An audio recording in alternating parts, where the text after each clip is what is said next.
y vamos a estudiar el Vitakka Santana Sutta. Estoy compartiendo la pantalla aquí yo, como esta es una videoconferencia en vivo, y hay personas en otras partes que me están escuchando. Les voy a pedir que por favor anoten sus preguntas y al final de esta conferencia vamos a dejar un espacio para preguntas y respuestas. El tema de esta noche es el discurso del apaciguamiento de los pensamientos.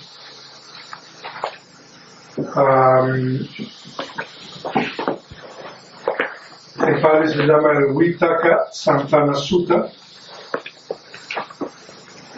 Y en este discurso el Buda enseña una serie de métodos para trabajar con los pensamientos insanos. Pero antes de que nosotros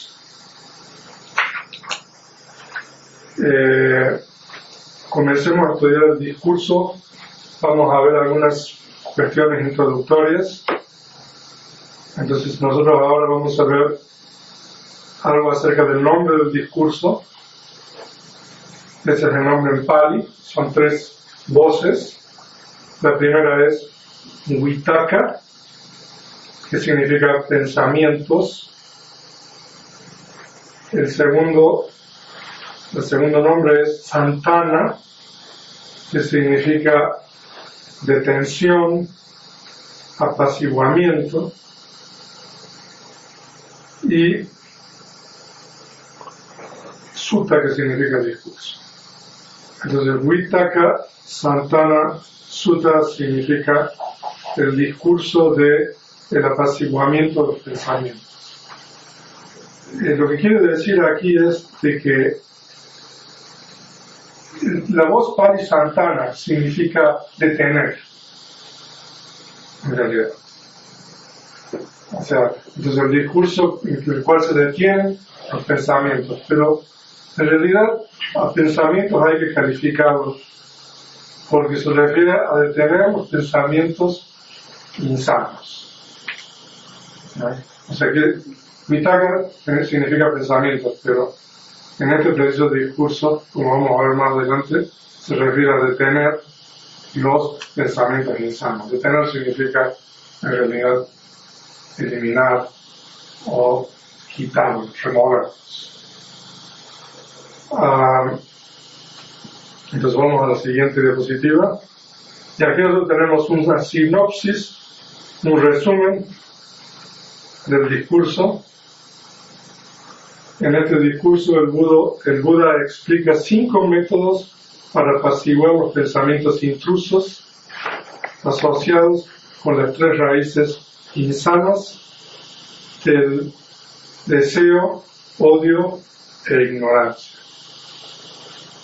Entonces nosotros vamos a estudiar estos 5 métodos que el Buda enseña en este discurso para apaciguar, en realidad para eliminar, para remover los pensamientos intrusos.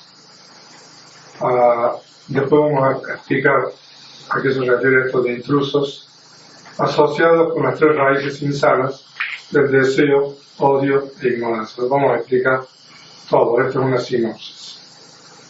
Entonces ahora vamos pero antes de comenzar a estudiar el discurso, es necesario entender que para que surja un pensamiento en la mente de un ser humano, en este caso, se requieren de condiciones. O sea, un pensamiento no surge de la nada, de acuerdo con la enseñanza del Buda. Para que un pensamiento surja, se requieren de condiciones. Hay que pasar a la otra diapositiva.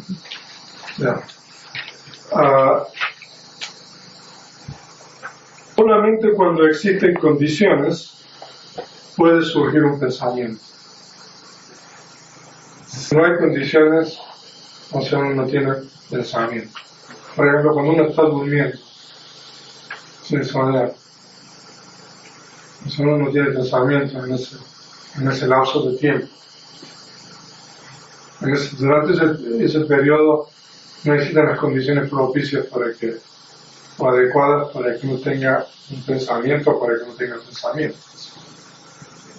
Solamente cuando hay las condiciones puede surgir un pensamiento. O sea, de que es importante poner esto en perspectiva, porque de acuerdo con la enseñanza del Buda, todo lo que surge en un momento determinado en los seres humanos, en los seres sintientes, surge porque existen condiciones que se satisfacen en ese momento. Nosotros, en realidad, en el momento que uno tiene un pensamiento, uno no se da cuenta de cuáles son las condiciones que existen en ese momento para que uno tenga ese pensamiento. Pero en realidad, si ese pensamiento surge, significa que hay una serie de condiciones que están sosteniendo ese pensamiento en ese momento, o están haciendo que ese pensamiento en ese momento esté presente en la mente de un individuo. Entonces, si eso es así, entonces es importante para nosotros comprender cuáles son las condiciones esenciales para que surja un pensamiento en la mente de un ser humano, en este caso. Entonces nosotros vamos a estudiar, antes de comenzar a estudiar el discurso, vamos a estudiar las condiciones esenciales, porque puede haber otras, pero cuáles son las condiciones básicas para que surja un pensamiento. O si quieren poner la pregunta de otra manera diferente, cuando uno tiene un pensamiento en la mente, ¿cuáles son las condiciones que sostienen ese pensamiento en uno en ese momento? Entonces en la enseñanza del Buda nosotros tenemos la respuesta a esta pregunta, ¿no? Sobre todo en la Vidhamma, que es la tercera canasta. El Buda responde con relación a estas condiciones esenciales para que tenga uno un pensamiento. La canasta de la Vidhamma es una canasta bastante compleja y difícil, pero nosotros vamos a tratar de explicar esto en términos accesibles. Entonces aquí nosotros tenemos, en esa diapositiva, tenemos las condiciones para que surja un pensamiento, o las condiciones de un pensamiento, las condiciones básicas. Entonces ahí hemos puesto un círculo. La primera, que es lo que se denomina la puerta. La puerta es un término técnico en Pali. En Pali es dwara. Ahora vamos a explicar lo que es la puerta. Entonces esa es una de las condiciones, la puerta. La segunda de las condiciones es lo que se denomina la base. La base en Pali se denomina Watu. O sea, vamos a explicar también lo que es la base. Se ve que vamos a ir por partes. Y la otra condición es la mente. Ahora, si ustedes notan, la puerta y la base tienen un círculo y la mente tiene un rectángulo, por decir así. O sea, eso es deliberado. Y más adelante vamos a explicar por qué ponemos un rectángulo para la mente y un círculo para la puerta, la base. Y también para el objeto, que es la cuarta condición. El objeto en Pali se denomina Aramana. Entonces, nosotros podemos decir de que, ahí dice, para que surja un pensamiento se requieren al menos 4 condiciones. O podemos decir que un pensamiento está compuesto de 4 cosas, ¿no? O para que uno tenga un pensamiento en la puerta, la base, la mente y el objeto. Entonces ahora vamos a analizar esto uno por uno y vamos a tratar de explicar de acuerdo a la experiencia de cada uno de nosotros, de tal manera de que esto no sea algo abstracto y difícil de entender. Entonces vamos a empezar con la puerta, que es la primera, ¿no? Y ahí nosotros tenemos una definición muy breve de lo que es la puerta. Ahora, antes de preparar esta videoconferencia, estuve investigando cómo uno tiene que hacer para dar una presentación de tal manera de que sea lo más efectivo posible. Entonces, a partir de hoy día estoy cambiando la técnica y estoy tratando de simplificar lo más posible la cuestión de las presentaciones y no poner muchas cosas en las diapositivas para no confundir, ¿no? Entonces, después a lo mejor podemos preguntar y entrar en más detalle. Entonces, la puerta es el lugar por donde surge la conciencia para tomar el objeto, o el lugar por donde entra el objeto para que la conciencia lo tome. Ahora, ustedes imagínense por un momento una persona que no tiene pensamiento, ¿no? Nosotros no tenemos pensamiento.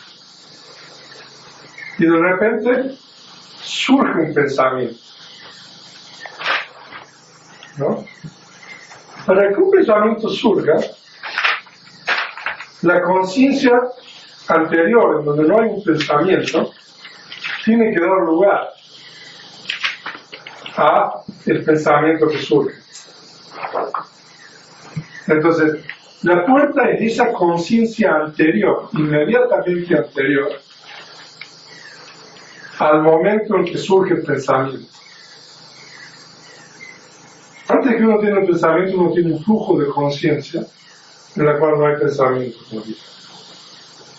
Entonces, ese flujo de conciencia que uno tiene en el momento antes que surge el pensamiento, se dice de que es la puerta del pensamiento, porque es por donde el pensamiento entra, por decir así, a la experiencia o la conciencia de un individuo.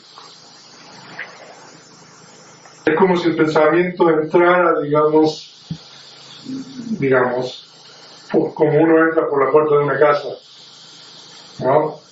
Y entonces uno está en un lugar diferente, ¿no? Entonces cuando el pensamiento entra, uno está experimentando algo, uno está pensando algo. Entonces, eso es lo que se denomina la puerta. Y en la definición de puerta se juega con los dos factores. Por un lado, el objeto entra a la experiencia, o por otro lado se dice que la conciencia sale para tomar el objeto. Son figuras del lenguaje, pero lo importante es que es el lugar a partir de donde surge el pensamiento. Entonces eso es lo que se denomina la puerta. Y la puerta de los pensamientos, o sea, en el caso de los pensamientos, para todos los pensamientos, la puerta es lo que se denomina la conciencia de continuidad vital. Ahora nosotros tenemos experiencias sensoriales a través del ojo, del oído, de la nariz, de la lengua y del cuerpo. Cada una de esas experiencias sensoriales tiene una puerta en particular. Cuando uno ve algo con el ojo, esa conciencia que ve, por ejemplo, yo estoy viendo la montaña allá, esa conciencia que ve surge a través de la puerta del ojo, que es una puerta específica para la conciencia. Y lo mismo cuando uno oye algo, cuando uno huele, cuando uno gusta, cuando uno toca, cada una de esas conciencias de los 5 sentidos surge a través de una puerta que es única para cada una de las conciencias sensoriales. Pero en el caso de los pensamientos, la puerta es diferente que cuando uno ve algo. La puerta de los pensamientos es lo que se denomina la conciencia de continuidad vital. Ahora, la conciencia de continuidad vital es una conciencia que todos nosotros tenemos y que normalmente experimentamos cuando nosotros estamos durmiendo sin soñar. Cuando nosotros estamos durmiendo sin soñar, digamos a partir de la hora que uno se va a dormir, durante todo ese periodo que uno duerme y en el cual uno está soñando, uno tiene un tipo de conciencia, un flujo de conciencia que se denomina la conciencia de continuidad vital. Es una conciencia que es como si uno estuviera inconsciente, porque uno no tiene ningún tipo de experiencia en particular. Yo muchas veces le comento a las personas de que, o sea, uno no sabe quién es uno cuando uno está en ese estado.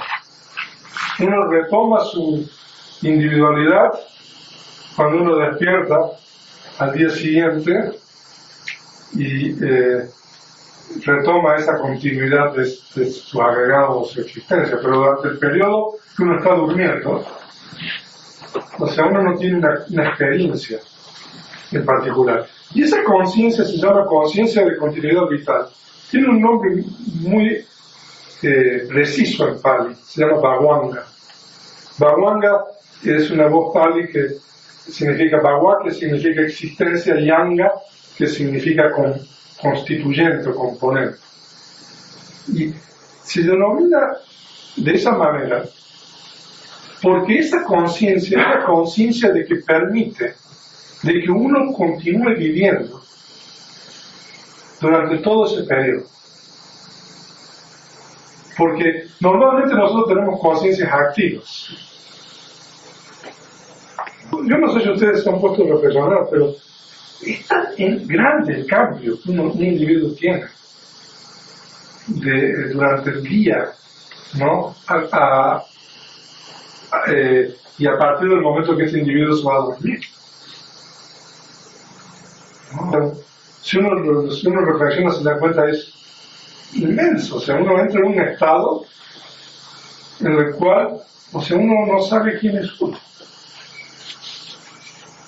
Ahora, esa conciencia tiene la función, ahora no voy a hablar de la conciencia de continuidad vital en particular, pero tiene la función de preservar nuestra vida. O sea, es como si uno pone, se pone el piloto automático, ¿no? Y entonces uno entra en la conciencia de continuidad vital, está, digamos, 6 o 8 horas, lo que sea que uno duerme, y al otro día sale del piloto automático y vuelve a tener conciencias activas. ¿Okay? Ahora, la puerta de los pensamientos es esa conciencia de continuidad vital que nosotros también experimentamos durante el periodo de vigilia, cuando nosotros estamos despiertos. Pero nosotros no lo percibimos a eso, porque la conciencia de continuidad vital, cuando nosotros estamos despiertos, surge por momentos mucho más cortos, ¿no? Y funciona como amortiguador, como un buffer entre los distintos procesos activos de la conciencia. Entonces, por ejemplo, una persona está de repente viendo algo, tomemos un ejemplo, y después de ver algo tiene un pensamiento. Pongamos un ejemplo. Surge un pensamiento. Entonces nosotros aquí tenemos dos procesos perfectamente delimitados. El proceso de que uno ve algo, un proceso activo, y después hay un proceso en el cual uno piensa algo.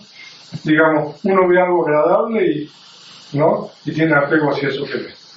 Un pensamiento, ¿no? Entonces, entre el proceso de que uno ve y el proceso que uno piensa algo con relación a eso que vio, hay una serie de momentos de conciencia de continuidad vital. Y se dice de que esa conciencia de continuidad vital que existe después del proceso activo de la vista, uno ve, es la puerta para que surja el pensamiento. Entonces, Por eso se dice que esa conciencia de continuidad vital es por donde salen los pensamientos. Tomen nota si tienen alguna duda, ¿no? Porque a lo mejor esto puede ser complejo, pero estoy tratando de explicar de la manera más clara posible. Ahora, el segundo componente es lo que se denomina la base. La base es diferente que la puerta. Porque la base ahí explica. La base es una cierta propiedad material sobre la que depende la mente para poder surgir. Ahora, en el plano humano y muchos de los planos de existencia, la mente no puede surgir si no depende de una base material. Eso es fácil de explicar con relación a los 5 sentidos. Para poder, por ejemplo, ver algo, se requiere que uno tenga el ojo, digamos así muy genéricamente. Si uno no tiene el ojo, o sea, no va a poder ver. Para que uno oiga algo, se requiere que uno tenga el oído o el órgano auditivo, que es una propiedad material, lo mismo que el ojo. Lo mismo que para oler, o sea, se requiere que uno tenga, digamos, el órgano olfativo, la nariz. Y para gustar también se requiere, ¿no?, que uno tenga el órgano gustativo, y para tener tacto se requiere tener el cuerpo, ¿no? Entonces nosotros podemos darnos cuenta de que para tener una experiencia sensorial de cada uno de los 5 sentidos se requiere una base material. Pero de acuerdo con las enseñanzas de Buda, para poder tener un pensamiento, también el pensamiento, para que surja y esté presente en la mente de un individuo, requiere de una propiedad material que lo sostenga. Nosotros no vamos a hablar de esa propiedad material ahora, pero es una condición necesaria, esencial, para que uno tenga un pensamiento. Entonces dijimos que la primera es la puerta, que es la conciencia de continuidad vital. Entonces tiene que haber ese momento de conciencia inactiva. Y la segunda condición es una propiedad material sobre la cual la conciencia del pensamiento surge. ¿Okay? Esa es la segunda condición. Y a lo mejor nosotros deberíamos ir primero al objeto y después volver a la mente. Entonces vamos a pasar una diapositiva hacia adelante y vamos a ver la cuarta condición, que es el objeto. Y después vamos a volver hacia atrás. Entonces ahí nosotros tenemos la definición. El objeto es aquello que la mente toma y conoce. Así como la base es el apoyo de la mente en un extremo para poder surgir, el objeto es el apoyo en el otro extremo, en el sentido de que lo conoce. Entonces nosotros por un lado tenemos la base, que es la propiedad material sobre la cual la conciencia depende para surgir, ¿no? Entonces, porque nosotros tenemos la base, la conciencia surge, ¿no? Pero la conciencia no puede existir si no hay algo en el otro extremo, que es el objeto. Entonces, nosotros podríamos dar un símil para explicar la cuestión de la base y el objeto. Y el símil que normalmente se usa en la literatura pali es un bastón. O sea, para poder usar un bastón se requiere, ¿no?, que una persona lo amarre, lo tenga, lo agarre arriba, y por otro lado, ¿no?, que el bastón se apoye sobre el suelo, ¿no? Entonces, de la misma manera, el bastón que está tocando el suelo es la base, la mano que toma el bastón es el objeto, y el bastón podríamos decir, ¿no?, que es la mente. Entonces, nosotros tenemos dos condiciones. Por un lado tenemos la base sobre la cual la conciencia depende para surgir, o la mente depende para surgir. Pero cuando la mente surge, la mente siempre toma un objeto. Entonces por eso se dice que el objeto es como si fuera el otro extremo. En un extremo está la base, en el otro extremo está el objeto, ¿no? Entonces la mente conoce el objeto. Entonces ahora volvamos a la mente. Entonces, la mente consiste, lo que nosotros llamamos mente, consiste en dos componentes. La conciencia, que establece la conexión con el objeto, y los factores mentales, que representan la experiencia del objeto de diversas formas. Entonces, la mente está compuesta de dos componentes. La primera es la conciencia. La conciencia en realidad, nosotros estamos usando un término en español, o sea, pero la traducción de cheta en pali-indiana es aquello que establece la conexión con el objeto, nada más. La conciencia no hace mucho más que eso. Son los factores mentales los que le permiten al individuo experimentar ese objeto.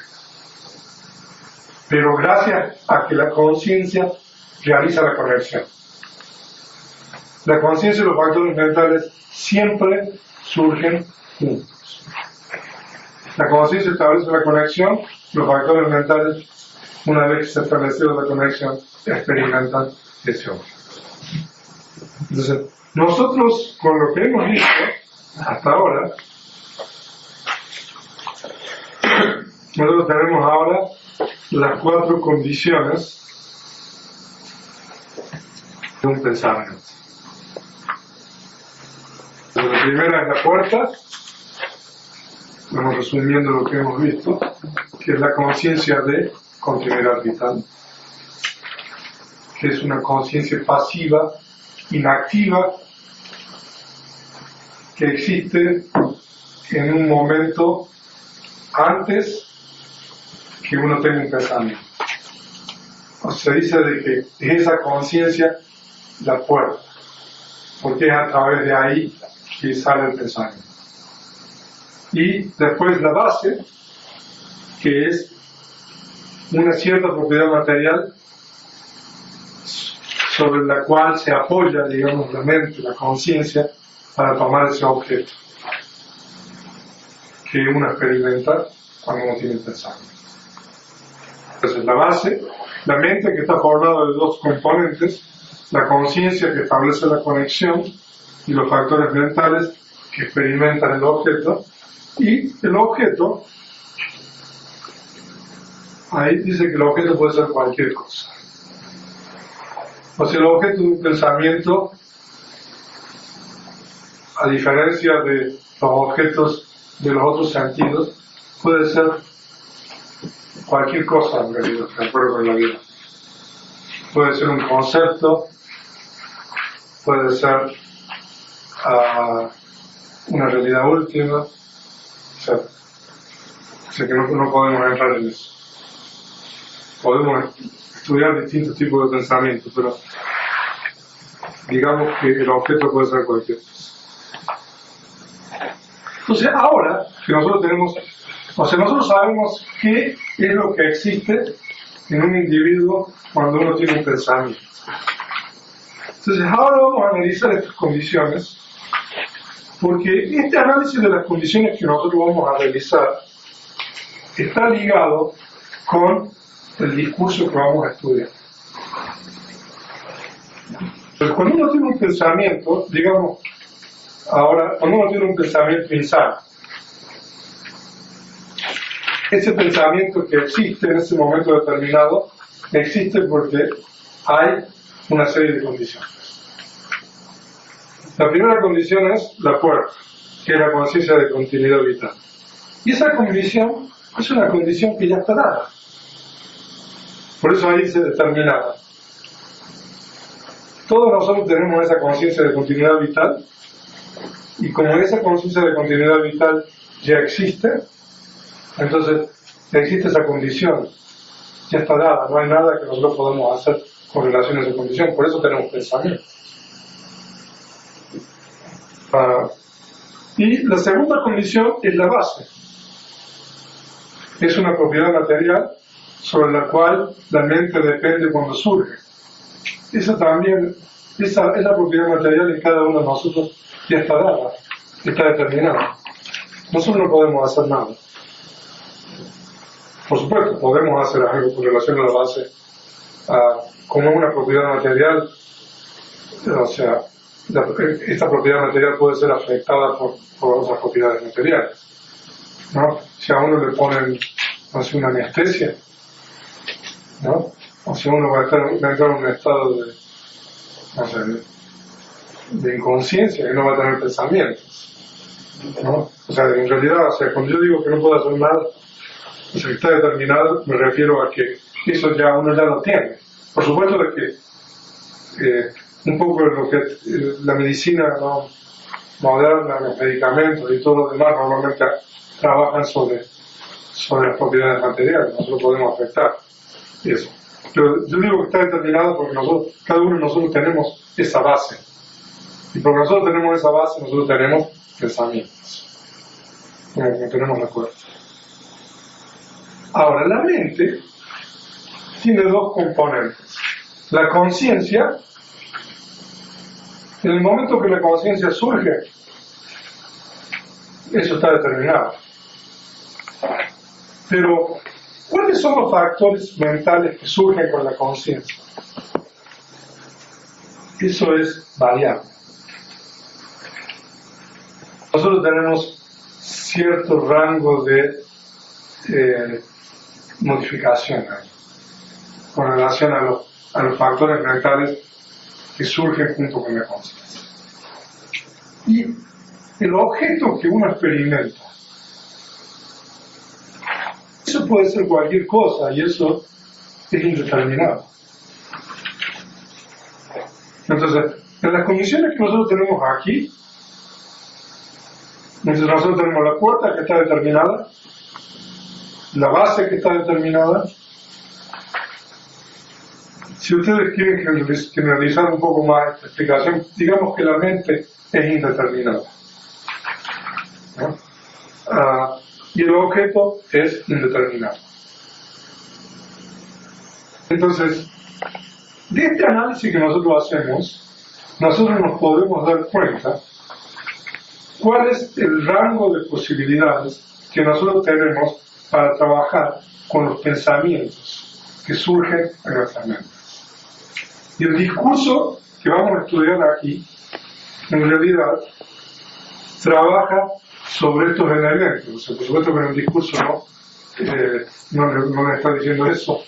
En los métodos que nosotros vamos a estudiar, en realidad los métodos consisten en trabajar con el objeto o trabajar con los estados mentales que uno tiene. Pero ahora tenemos dos indeterminados. ¿Se recuerda cuáles son los indeterminados? Tenemos por un lado el objeto y por otro lado tenemos los factores mentales o digamos, si quieres generalizar un poco, digamos, la mente. Entonces, tenemos dos indeterminados nosotros en las condiciones. De los dos indeterminados, el objeto nosotros le podemos llamar indeterminado externo. Es decir, el individuo tiene un menor grado de control sobre cuál es el objeto que uno va a experimentar. A no ser de que uno esté practicando cierto tipo de meditación, cierto tipo de práctica de meditación de tranquilidad, en la vida cotidiana, generalmente el objeto es algo que uno no tiene control. Uno está trabajando en el desarrollo de la mente, trabajando, digamos, en la práctica de meditación de tranquilidad. Uno tiene mayor grado de control sobre el objeto porque uno está enfocando la mente en un solo objeto. Pero para una persona que no está practicando el cultivo, el desarrollo de la mente, y una persona que vive en el mundo y que quizás no conoce nada acerca de la enseñanza del Buda, nosotros podemos decir que el objeto es prácticamente indeterminado, total. O sea, uno tiene muy poco grado de control sobre ese objeto.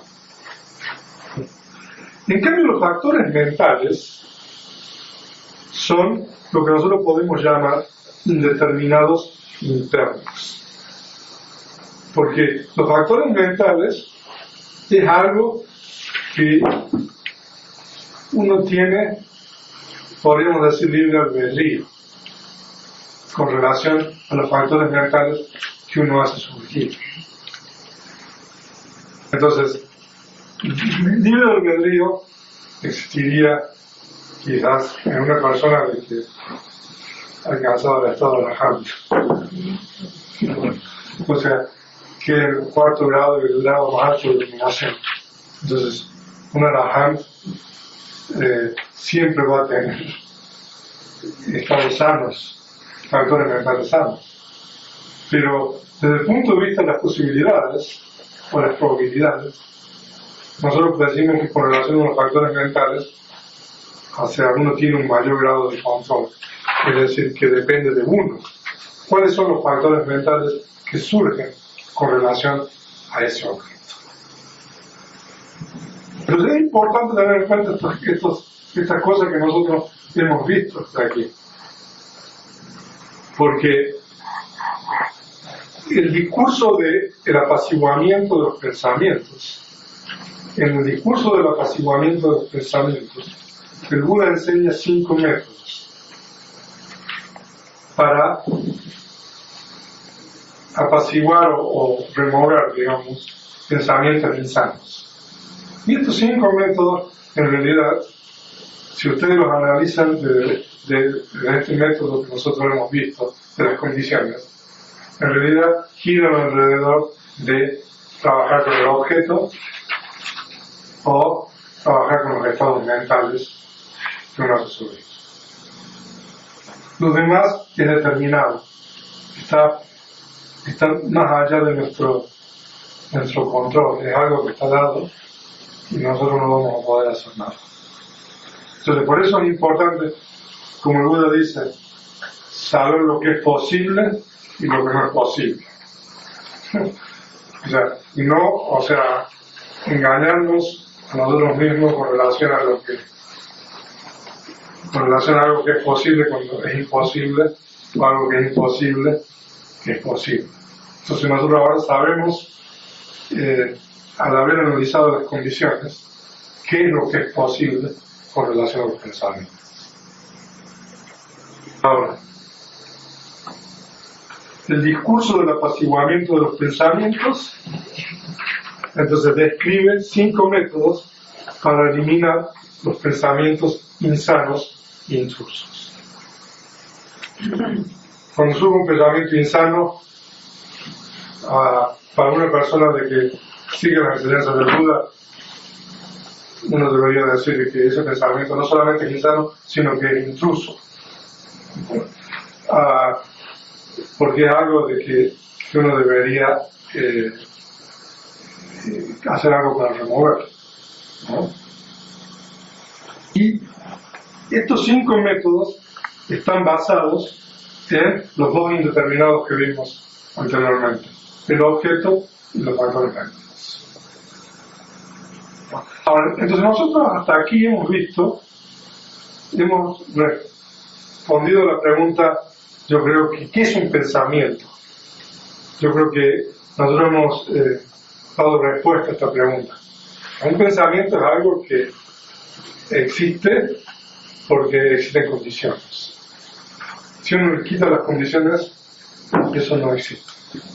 Entonces nosotros hemos visto brevemente cuáles son las condiciones esenciales para que exista un pensamiento. Entonces, la siguiente pregunta que nosotros nos deberíamos hacer es, entonces, uno tiene un pensamiento porque existen estas condiciones. Entonces, la próxima pregunta es, ¿qué es un pensamiento insano? Entonces, ahora vamos a ver qué es un pensamiento insano. Nosotros ahí tenemos una respuesta a esa pregunta. Un pensamiento insano es un pensamiento asociado con alguna de las tres raíces insanas de deseo, odio o ignorancia. O sea, lo que determina que un pensamiento sea insano, no es el objeto, no es la puerta, no es la base, no es la conciencia, pero es ciertos factores mentales, ¿no?, que están asociados con las tres raíces insanas. El deseo, que es la primera raíz, en Pali se llama loba. El odio, o la aversión, dosa, y la ignorancia, moha. Entonces, o sea, uno puede ver algo desagradable, el objeto puede ser algo desagradable. Las otras noches, antes de comenzar el retiro, yo estaba aquí arriba y Adina me manda un mensaje por chat si teníamos, ¿cómo era? Analgésico inyectable, porque había no sé cómo se llama ese animal, un tlacuache, no sé si las personas que están escuchando en otras partes de Latinoamérica o en España saben lo que es un tlacuache. Un tlacuache, ¿cómo se podría decir? Zarigüeya. Zarigüeya, otro nombre en Venezuela como Ni idea. una especie de comadreja, es un marsupial, es un animal que vive nocturno y que vive normalmente en los árboles. Y bueno, aparentemente una de las perras que tenemos aquí lo había atrapado y estaba muy mal herido, entonces estaba ahí este tlacuache, este animal ahí moribundo en la entrada del edificio, ¿no? Entonces por eso me pidieron a ver si tenía algún analgésico que no tenía. Entonces yo bajé ahí, estaban todas las personas ahí reunidas, deliberando y con pesadumbre, o sea, de que pobre este animal y qué hacemos, y también, o sea, tenían miedo de tocarlo porque tiene, o sea, unos hocicos con unos dientes muy grandes. Entonces, o sea, bueno, y ahí deliberamos como media hora, 45 minutos. Y para hacer corta la historia de esta, bueno, después llegó Paco con este analgésico, y bueno, le pusieron el analgésico y al otro día se mejoró y se fue a su casa. Pero lo que quería mencionar es de que las personas que estaban ahí presenciando a ese animal, o sea, ese era un objeto desagradable, ¿no? Incluso alguna de las personas dijo, bueno, ¿qué hacemos? ¿Por qué no lo ponemos a dormir en la coche? Se le estaba incómoda esa experiencia, o sea, y no sabemos qué hacer, ¿no? Entonces, ese es un objeto desagradable. O sea, ese animal que está sufriendo y nosotros que no tenemos recursos para ayudarlo, o sea, queremos ayudarlo, no tenemos analgésico, es de noche, estamos en un lugar aislado, ¿no? Estamos todos ahí, ¿no? Pero en realidad, el objeto no es lo que determina que uno tenga un pensamiento insano. Lo que determina que el pensamiento sea insano es el estado mental asociado con esa experiencia de ese objeto, que en este caso es normalmente aversión, ¿no? Ese es un buen ejemplo. Si uno tiene aversión, o sea, uno no quiere, o sea, ver sufrir a ese ser. Y uno a veces confunde esa aversión con compasión, en el sentido de que, bueno, ¿para qué sufre? O sea, lo vamos a poner a dormir, ¿no? Pero en realidad ese querer ponerlo a dormir es querer eliminar la aversión, no es esa situación incómoda que uno tiene, ese objeto incómodo que uno tiene en ese momento. Entonces el objeto es un objeto que no es bueno, es un objeto no placentero. Definitivamente cualquier persona que tenga un poco de compasión va a experimentar eso estamos experimentando, pero lo que determina de que ese pensamiento o esa conciencia sea insana no es el objeto, es el estado mental asociado con la conciencia que toma ese objeto, que en este caso es la raíz del odio. En este caso, odio es un término genérico, la traducción de la voz validosa, que es aversión. Entonces, hay que entender muy bien, nosotros no tenemos que echar la culpa al objeto de que nosotros estemos mal o enojados. La culpa, no sé si culpa es bueno decir, ¿cómo? Responsabilidad. La responsabilidad está en la conciencia, en el factor mental que nosotros hemos surgido.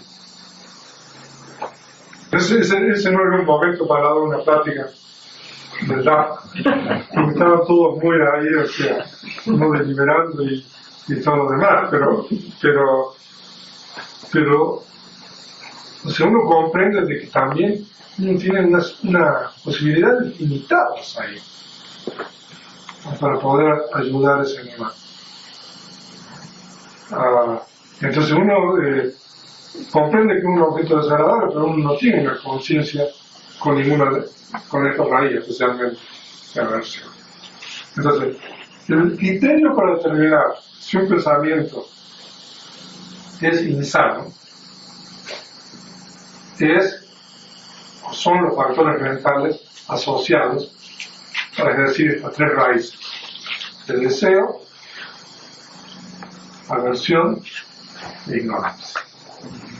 No es la base, no es la puerta, no es el objeto, pero son los factores mentales asociados.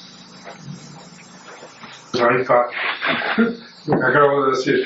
El criterio para determinar si un pensamiento es insano son los factores asociados con la conciencia. Entonces nosotros ahora hemos respondido estas dos preguntas fundamentales antes de comenzar a estudiar el discurso. La primera es, este discurso se llama el discurso del apaciguamiento de los pensamientos insanos. Y entonces nosotros no hemos formulado, la primera pregunta es, ¿qué es un pensamiento? Y nosotros hemos respondido esa pregunta y diciendo de que un pensamiento es algo compuesto en realidad, ¿no? Si uno le quita una de esas condiciones, o sea, el pensamiento ya no puede existir. O sea, si nosotros le quitamos la puerta, o si nosotros le quitamos la base, pero nosotros le podemos quitar la base a una persona, le podemos poner una anestesia total, por ejemplo. Entonces uno por una serie de horas no va a tener pensamiento, le quitamos la base, le quitamos una condición. Le podemos quitar el objeto también, que es uno de los métodos que vamos a estudiar en este discurso, y podemos trabajar también con los factores mentales. Entonces un pensamiento es algo compuesto. Condición. Entonces, esa pregunta nosotros la hemos respondido. Y la segunda pregunta que nosotros nos hicimos es, ¿qué es un pensamiento insano?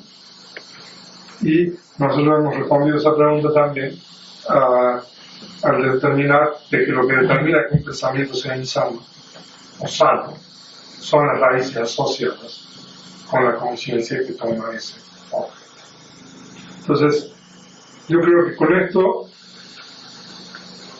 hay algo más. Ahora, hay ciertos factores mentales que se denominan raíces. En Pali se denomina hetudes.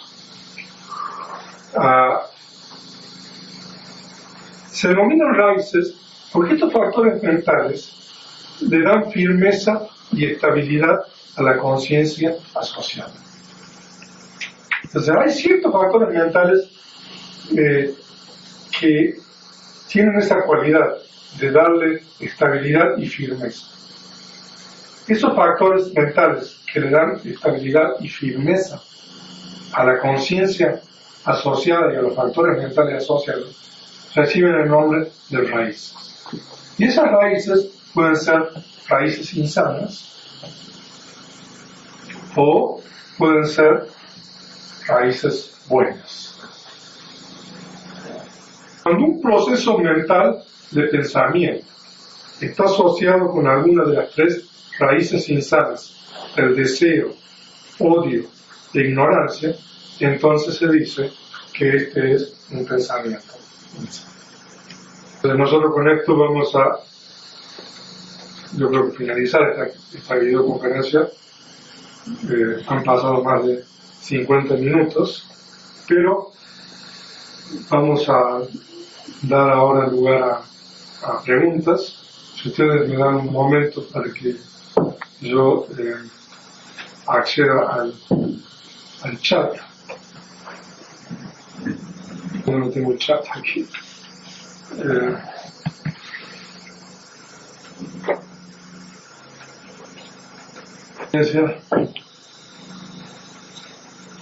Entonces, como nosotros tenemos aquí un problema de electricidad ahora, y nosotros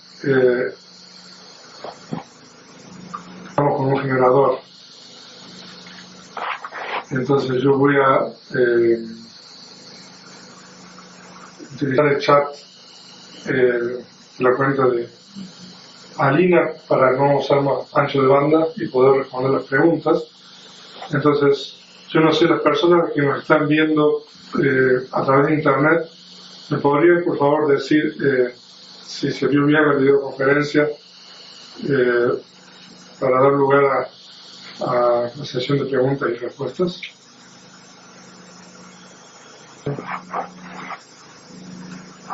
No importa.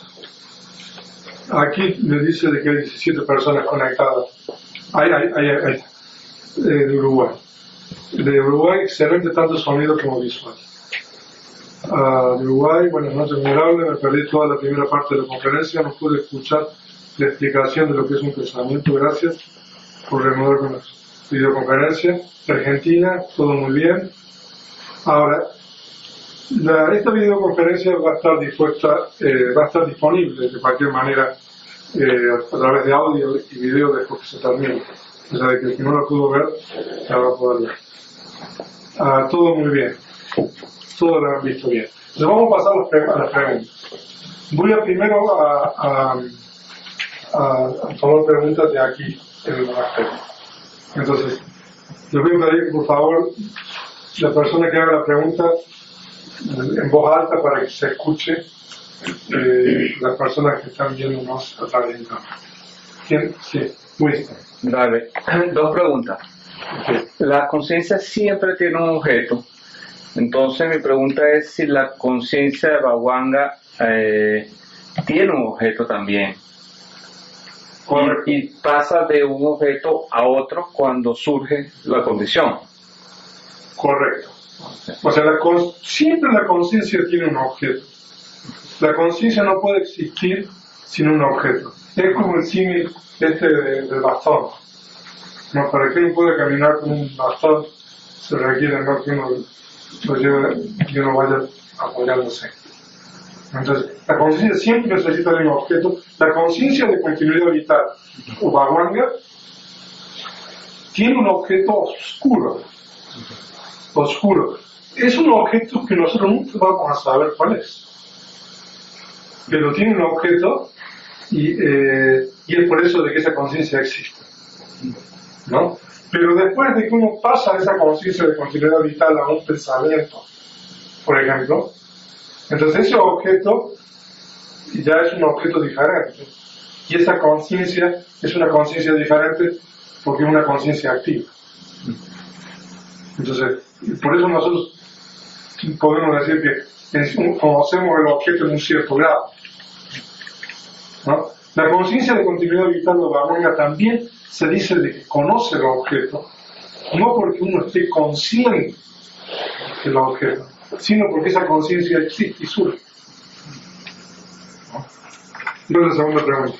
Los recuerdos, ¿verdad? O sea, ¿un recuerdo es un objeto de un pensamiento o el recuerdo en sí es un pensamiento? El recuerdo podría ser el objeto. O sea, de que, por ejemplo, uno ve algo que ocurrió, digamos, que uno hizo en el pasado, en un cierto lugar. ¿No? Entonces, es como si uno lo viera a través de la puerta de la mente. ¿No? Entonces, eso sería un objeto. ¿No? ¿Cómo uno lo experimenta? Eso sería la conciencia y los factores mentales. ¿No? Por ejemplo, uno puede recordar eso con alegría, ¿no? Entonces, o uno puede tener tristeza, son ejemplos así muy genéricos, pero entonces no me atrevería a decir que siempre es el objeto, pero podría decir que puede ser el objeto, ¿no? En algunos casos. Bueno, voy a tomar una pregunta aquí y después una pregunta tengo una pregunta que dice bien en general, pero a veces separada. Bueno, a lo mejor la conexión de internet de allá, no sé dónde está esta persona. Magachita, en Venezuela. No tengo preguntas todavía. Sí, adelante. Los autodiálogos o autoconversaciones que sí pueden ser controlables, pero se tomarían como pensamientos en la mente. Las autoconversaciones. O autodiálogos cuando uno mismo el diálogo interno de uno. Ajá. Sí, o sea, esto para los propósitos del discurso, eso lo consideramos como un pensamiento. ¿No? Cuando uno está diciendo algo a uno mismo, no sería diálogo interno. Ya, nosotros lo podemos considerar como un pensamiento. O sea, de que podríamos considerar un pensamiento, por ejemplo, lo que dice Winston, ¿no? Un recuerdo, una imagen que uno tiene, o también cuando uno tiene esa discursividad con relación a algo, eso entraría dentro de un pensamiento. A ver. Eso quiere decir que entonces cualquier pensamiento puede convertirse en un objeto potencialmente. Lo que pasa es que eso, un pensamiento en realidad es esos componentes, ¿no? Entonces, eso es, yo creo que el enfoque que nosotros tenemos que tener con relación a los pensamientos. El pensamiento consiste de un objeto, de una puerta, de una base y de la mente que está formada de la conciencia y los factores mentales. Después, tenemos que determinar, cuando uno tiene un pensamiento, qué es cada cosa. No, por eso tenemos que andar un poco ahí con cuidado para responder la pregunta. ¿No? Entonces, si nosotros podemos tomar un ejemplo concreto, entonces a lo mejor lo podemos analizar y decir, bueno, esto es el objeto del pensamiento. ¿No? No sé, por ejemplo, el ejemplo que yo les di del tlacuache, de este animal, ¿no? En realidad el objeto inicial es un objeto visible.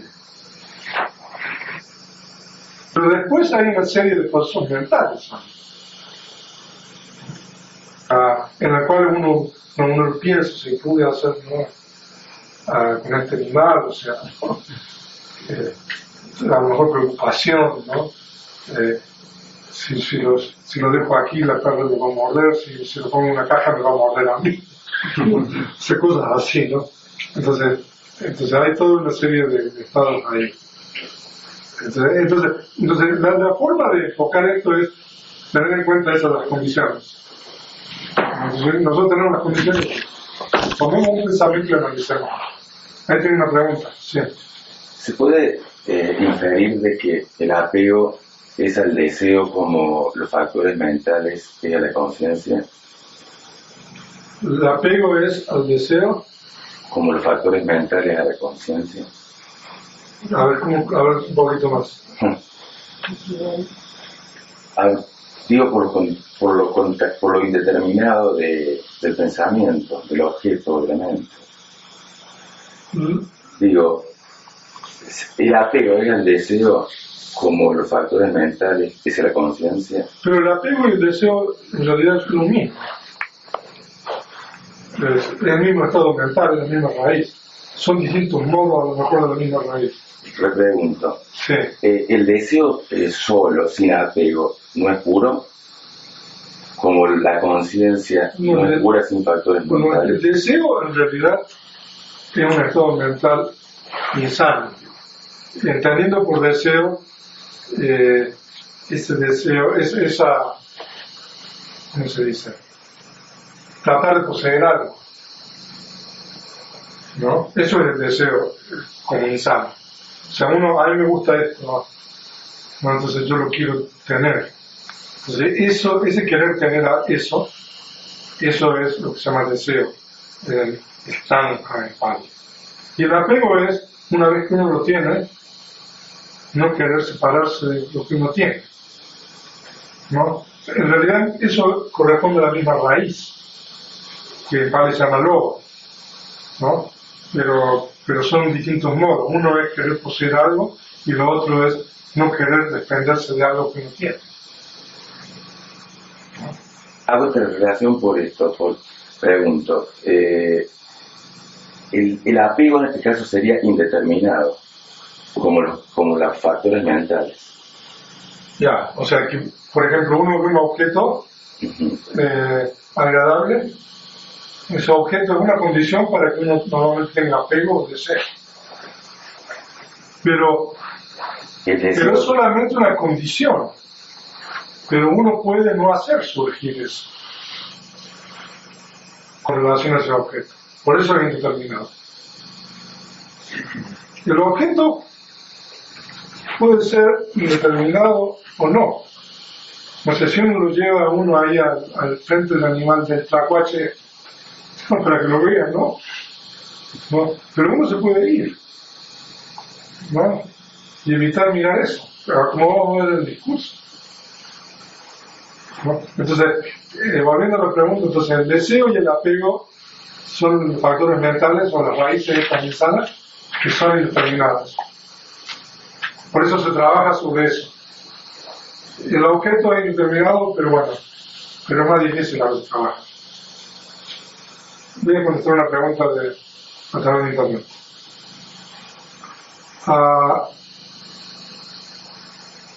Una pregunta. Mi pregunta es, ¿qué hace que surja un determinado factor mental y no otro? ¿Cómo controlar que surja un factor mental deseado, sano o bueno? Esa es una buena pregunta.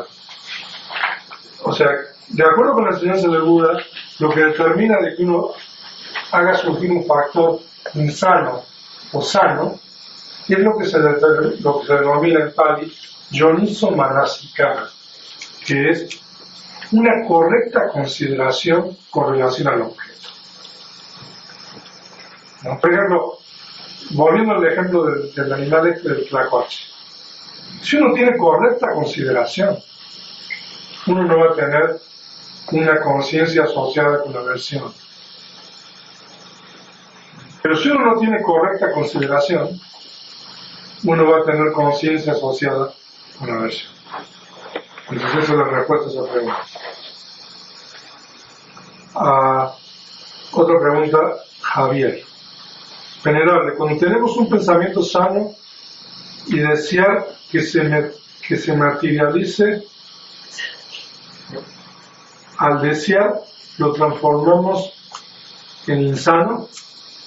Cuando tenemos un pensamiento sano y desear que se materialice, al desear se lo transformamos en insano. Eso es muy probable.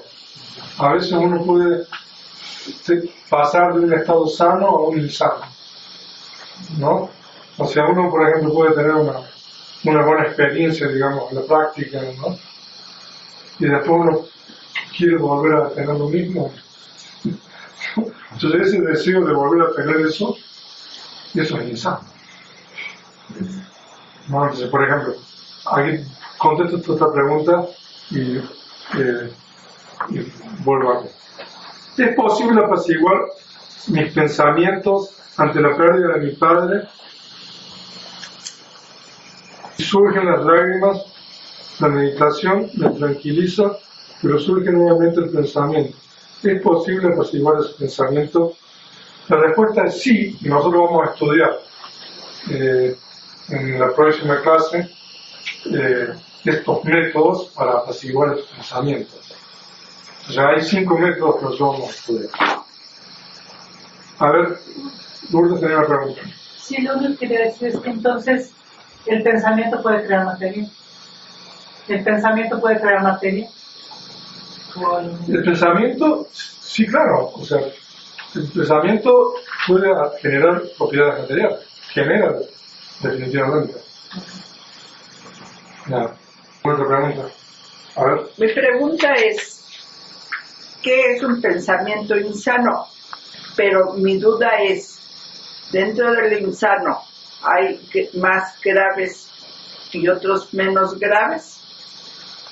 Por ejemplo, si tiene las 3 raíces, es insano mayor, no sé. No. Ahora. Porque la raíz del deseo y la raíz de la aversión no pueden existir juntas. Son antagónicas. ¿No? Sí. Entonces, uno no puede tener deseo y aversión en el mismo momento. ¿No? O sea, que un pensamiento insano es cualquier pensamiento que está asociado con una u otra. ¿No?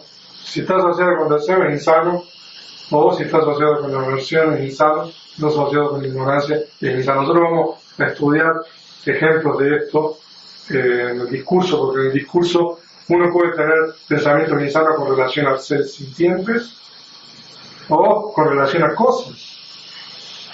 ¿No? Por ejemplo, no sé, uno pierde algo, ¿no? Entonces, eso es una cosa. Cuando uno pierde algo, uno puede tener enojo, ¿no? Entonces, puede haber distintos pensamientos insanos, ya sea también con relación a los objetos. Entonces, la gravedad de un pensamiento insano, más que todo, está dado por qué es lo que uno hace después de tener ese pensamiento, ¿no? Entonces, normalmente, si está en la puerta de la mente solamente, eso no es muy grave, digamos. Pero si uno hace de que ese pensamiento se manifiesta a través del lenguaje o del cuerpo, con acciones que causan sufrimiento a otros seres, entonces eso ya es grave. ¿No? Por ejemplo, o sea, hay tanta violencia aquí en México. O sea, no solamente violencia, es crueldad, ¿no? Las cosas que pasan aquí, que uno lee. Entonces, esas personas que ejercen esa violencia y esa crueldad, primero tienen un pensamiento en su mente, ¿no? Y lo cultivan y lo cultivan y lo cultivan, ¿no? Y después ese pensamiento se transforma en acción, ¿no? A través del lenguaje y el cuerpo, y es cuando realmente vemos las acciones de sufrimiento que generan eso. Entonces, la gravedad está dada por las puertas del cuerpo y del lenguaje, que son la ética. Este discurso en realidad está dirigido para aquellas personas que están cultivando la mente, desarrollando la mente.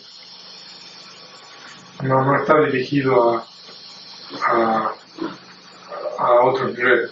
O sea, que nosotros estamos en un nivel muy sutil y ya de desarrollo mental. Y este discurso es apropiado, ¿no? Porque nosotros estamos haciendo un retiro, y también porque estos métodos que vamos a aprender los podemos aplicar en la vida cotidiana de una u otra manera. Entonces, por eso he escogido este discurso. Una pregunta aquí y después paso de nuevo. Una pregunta, Mabel. ¿La atención plena y la observación permitiría evitar factores mentales insanos? Correcto. Nosotros podemos trabajar con los factores mentales insanos a través de la técnica del cultivo de la atención plena que estamos realizando aquí. Pero los métodos que nosotros vamos a estudiar son diferentes. Los métodos que nosotros vamos a estudiar en este discurso son diferentes que la atención plena. O sea, es bien interesante.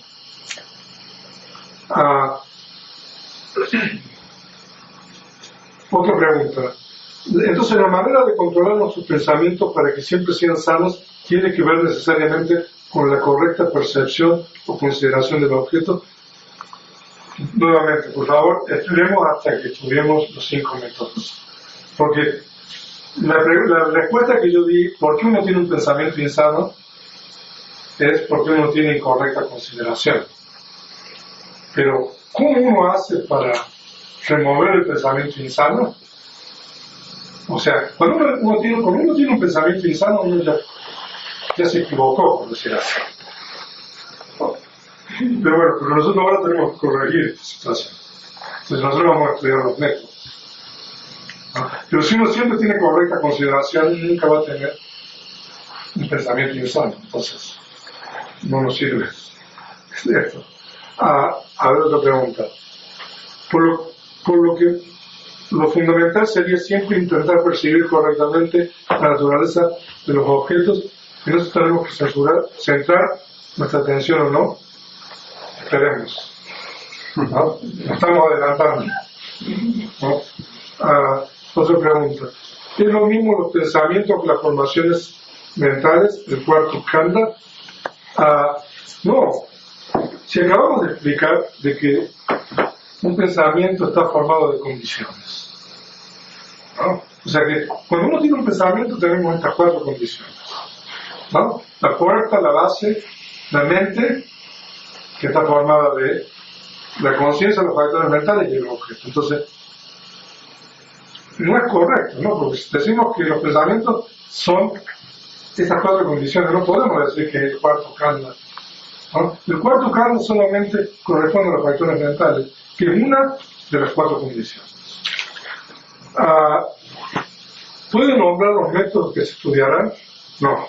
Mañana. Lo tienen ahí en el material que les he suministrado los enlaces. Si quieren ver los métodos, porque las personas que están viendo la videoconferencia por internet tienen acceso a toda la producción del discurso, el comentario. Los 5 métodos están ahí. O sea, se toma el trabajo. ¿Quién quería hacer una pregunta? ¿Quién no hizo preguntas? Alejandro. La pregunta es, ¿la conciencia de continuidad vital siempre tiene el mismo objeto? Siempre. Y como siendo la puerta, quiere decir que ningún objeto nuevo lo toma esta conciencia de continuidad vital. Se va la conciencia de continuidad vital, claro. Y por eso se le llama puerta, porque correcto. Cesa. Perfecto. Esa es la explicación. O sea, el pensamiento tiene que surgir de algo. Entonces, para que ese pensamiento surja, la conciencia de continuidad vital tiene que cesar. Entonces, por eso se dice que es la puerta. Es como si surgiera a partir de la cesación de la conciencia de continuidad vital. Por eso, a partir de ese lugar, de ese punto. Ya. Y siempre que cese esta conciencia de continuidad vital, surgirá una conciencia en esos 5 agregados. ¿En los 5 cómo? En los 5 agregados. Siempre que cese esa conciencia de continuidad vital, por condición surgirá siempre una nueva conciencia en esa base. Ahora, cuando cesa la conciencia de continuidad vital, puede surgir cualquier conciencia de los 5 sentidos o de la mente, ¿no? Porque para que surja una conciencia del ojo, tiene que también cesar la conciencia de continuidad vital. Pero lo que pasa es que cuando uno ve algo, la conciencia de continuidad vital cesa, pero en ese momento surge una propiedad material, o hay una propiedad material que es la base y la puerta del ojo. En el caso de los 5 sentidos, la base y la puerta son siempre las mismas. ¿Sabes? O sea, la base del ojo y la puerta del ojo es una propiedad material que es la sensibilidad del ojo. Entonces se dice de que en el caso de los 5 sentidos, la puerta es material. Pero en el caso de los pensamientos, la puerta es mental. realidad. Paco. Verán que, bueno, acaba usted casi de contestar la pregunta que le iba yo a hacer, pero básicamente ¿existe una propiedad material de la mente? Sí, claro, sí, porque si no, no surgiría. Si no, no ¿Dónde, surgiría la mente. ¿Dónde está esa? Eso es otro tema que mejor no tocarlo aquí. ¿No? Pero hay una propiedad material sobre la cual los pensamientos, la conciencia de la mente surgen. Y debido a esa propiedad material, porque existe esa propiedad material, nosotros tenemos pensamientos. Eso es. Ahora, una pregunta. Si somos conciencia, factores mentales y materia, ¿qué son los recuerdos? ¿Dónde cuadran? Hace un poco, ¿no? Los recuerdos son objetos. Ahora, pero es importante comprender que cuando nosotros hablamos de los 5 agregados, nosotros somos 5 agregados, nosotros somos mente y materia. Cuando nosotros hablamos de la mente y la materia, nosotros también tenemos que incluir los objetos. Cuando nosotros hablamos de los 5 agregados que nosotros somos. O sea que no solamente cuando hablamos de los 5 agregados estamos hablando de los componentes, sino también estamos hablando de los objetos de la conciencia. ¿No? Es también parte de los 5 agregados. Pero puede ser un concepto también. Pero los recuerdos,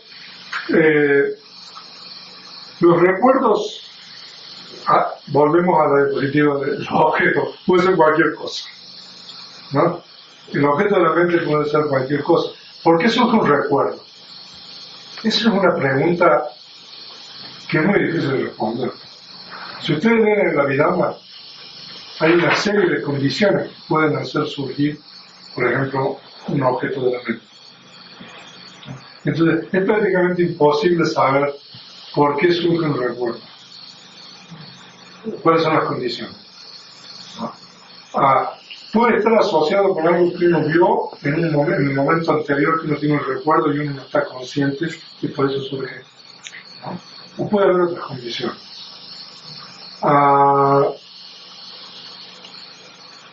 ¿Dónde está el PDF que se usó hoy y el texto del sutta? Pero eso lo acabamos de dar, ¿no? Como 2 o 3 veces hemos dado los enlaces de material, ¿no? Si está en la parte anterior del chat, incluso en la página de Betemar, a través de Twitter, nosotros compartimos los enlaces de todos los archivos. O sea, de que eso está disponible tanto en la página de Betemar como aquí en el chat.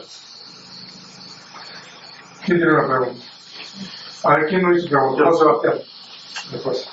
Si el dolor mental es un objeto, ¿cuál sería la correcta consideración para hacer un pensamiento sano ante el dolor mental?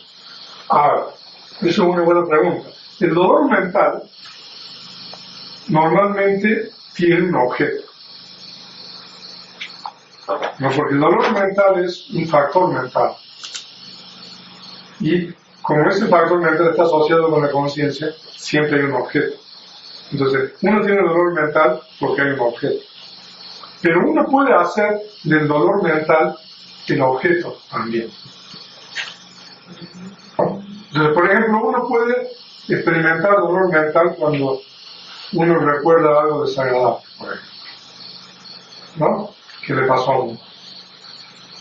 Pero uno puede, después de tener esa experiencia de dolor mental, en vez de enfocarse en el objeto, enfocarse en el dolor mental. ¿No? Entonces, en ese caso, el dolor mental se convierte en el objeto. Entonces, los factores mentales y la conciencia también pueden ser objetos. ¿No? Alberto.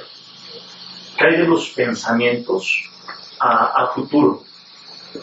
Si los pensamientos no planes, ¿no? Ya, uno planea, uno piensa acerca de algo que va a hacer. Es un objeto mental. La mente puede tener objetos pasados, presentes y futuros. Entonces los objetos pueden ser de los tres tiempos, en el caso de la mente. La mente,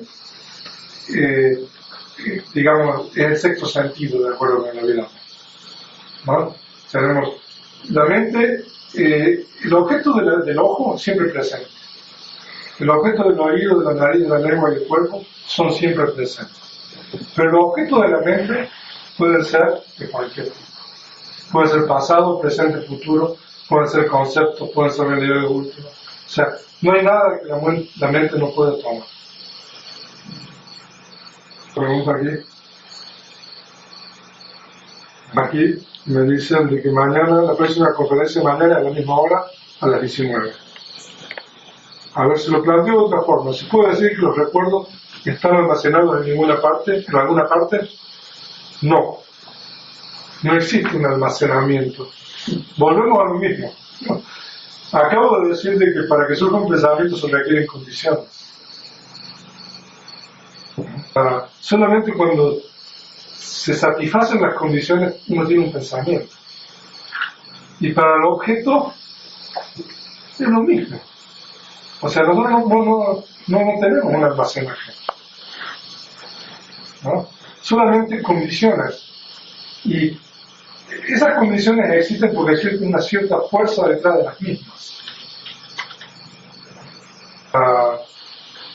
Entonces, solamente cuando hay condiciones uno tiene un recuerdo. El recuerdo no está almacenado en ninguna parte. Surge porque hay condiciones. No hay lugar para los recuerdos, ¿en dónde quedan las experiencias? Pues, lo que pasa es de que, de acuerdo con la vida, la mente es inmaterial. Y que la mente sea inmaterial significa de que no ocupa espacio. La mente no existe en el espacio. Solamente la materia existe en el espacio. Y el karma existe en el espacio. ¿Cómo? El karma existe en el espacio.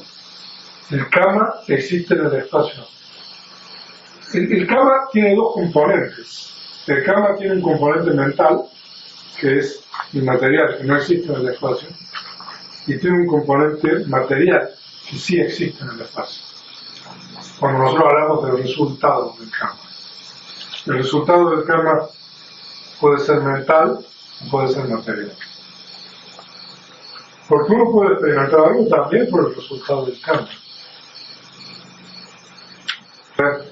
Cuando uno experimenta algo, o si uno lo tiene guardado en alguna parte, y es como si eso saliera de ese lugar, de acuerdo con el budismo, no, por lo menos con el budismo de la Bada, es porque hay una serie de condiciones que se están satisfaciendo en ese momento. Y cada una de esas condiciones tiene, digamos, una fuerza detrás para que esa condición exista. Pero si falta una condición, eso no existe. ¿No? Quítele la base, por ejemplo. Si uno le quita la base, o sea, uno no va a tener un recuerdo, por ejemplo. Pero entonces uno no puede decir que está almacenado en alguna parte. Entonces eso podría ser nada más concepto, o sea, lo que sería una experiencia o el karma, el resultante. O sea, el objeto puede ser un concepto también. Ya. O sea, que es bastante complejo, habría que analizar un ejemplo en particular, ¿no? Pero el criterio que nosotros hemos aplicado aquí, yo creo que es un criterio importante, porque nosotros tenemos las condiciones. Solamente cuando están las condiciones y todas las condiciones están presentes, nosotros tenemos eso. Si falta una, no existe eso. Tienen que estar todas las condiciones ahí. Y esas son condiciones esenciales. Puede haber otras condiciones. No son tan esenciales, pero que se agregan. Sí. Entonces la memoria, o sea, cuando uno tiene las condiciones tiene buena memoria. Porque ha resurgido. También. Si no hay buenas condiciones, la memoria se pierde. Bueno, sí. Como no está almacenado. Exactamente. Eso es La condicionalidad, sí. Los sueños, las historias, las imágenes y las historias completas que surgen en la mente cuando uno está dormido, no caen en la categoría de pensamiento. Sí. Nosotros podemos decir que es un proceso de la puerta de la mente. Aún con la conciencia, con la continuidad vital. No, bueno, en realidad cuando uno tiene un sueño no hay conciencia de continuidad vital, hay conciencia activa. Es una conciencia débil. Sí. Venerable, y los factores mentales que toman la conciencia que surgen con la conciencia de continuidad vital, uno tiene, ¿están determinadas o no siguen siendo indeterminadas? No, eso es determinado. Absolutamente determinado. No, eso nosotros no tenemos ningún control sobre eso. Sobre la conciencia de continuidad vital. Está totalmente determinado, sí. Ni sus factores mentales de la conciencia. No, eso está totalmente determinado. Porque es una conciencia resultante. Ahora, yo sé de que esto suscita preguntas y dudas y comentarios. Si quieren ustedes anoten, ¿no? Y nosotros mañana podemos responder algunas de sus preguntas. Voy a tomar una de aquí y si tienen una más, tomo. Puedo decir que entonces cuando nos revisamos, ¿qué está sucediendo? Cuando nos revisamos la condicionalidad, de nuevo. Hay condiciones. Porque hay condiciones, uno tiene una memoria de algo. Si a esa memoria de algo le falta una condición, esa memoria no existe. Todo es una ensamblada. Por eso se llama el Pali Sankara, las formaciones, los fenómenos condicionados. Porque eso es un ensamble de condiciones. Si uno le quita unas condiciones, ese ensamblado no existe. Sí. Indicó la ansiedad, el ruido mental que vendría siendo. La ansiedad y el ruido mental. Ajá, ¿a qué le llama ruido mental? Tener muchas ideas al mismo tiempo. Discursividad. Ajá. Ajá. Ahora, no todos los pensamientos son insanos. Para determinar si un pensamiento es insano, tenemos que ver si está asociado con alguna de estas raíces, ¿no? Pero normalmente cuando hay mucha ruido mental, como usted dice, ahí hay estados mentales asociados con la raíz de aversión, dosa, ansiedad, desasosiego. O sea, son estados mentales normalmente asociados con esta raíz de aversión, ¿no? Entonces ya ha pasado 1 hora y media, vamos a dar por finalizada la videoconferencia, entonces mañana vamos a continuar de la misma hora.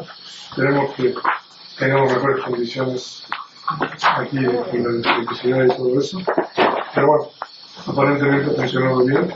Entonces con esto vamos a cortar la transmisión.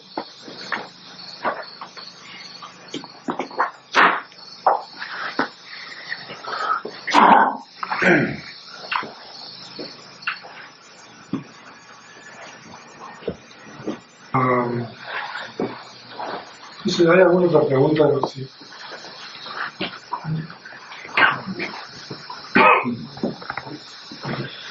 Si vamos a compartir méritos ahora, mañana vamos a estudiar estos 5 métodos. Y son las 8:33 p.m. Perdón.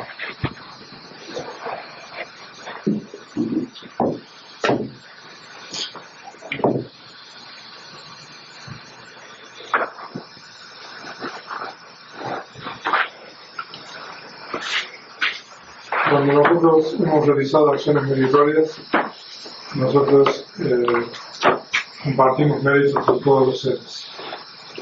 Por favor, repítanlo esto. Que todos los seres compartan estos méritos que nosotros hemos obtenido para la adquisición de todo tipo de felicidad. Que los seres que habitan el espacio y la tierra, devas y nagas de gran poder, comparten nuestros méritos. Que ellos protejan sus silencios. que tus problemas las niñas. Sadhu, sadhu, sadhu. Ahora, como se ha ido la luz, ustedes van a tener que utilizar a lo mejor una linterna. La luz, tenemos hasta 6 horas. Pasar hasta que regresamos. Nosotros vamos a continuar mañana. Ahora, por favor, continuemos practicando atención, amor, silencio. Y uno ahora cuando se acuesta, uno puede practicar, continuar observando la respiración, o puede dormirse practicando amor benevolente. Si nosotros tenemos dos alternativas. O sea, uno puede escoger entre la práctica del amor benevolente o la atención y la respiración.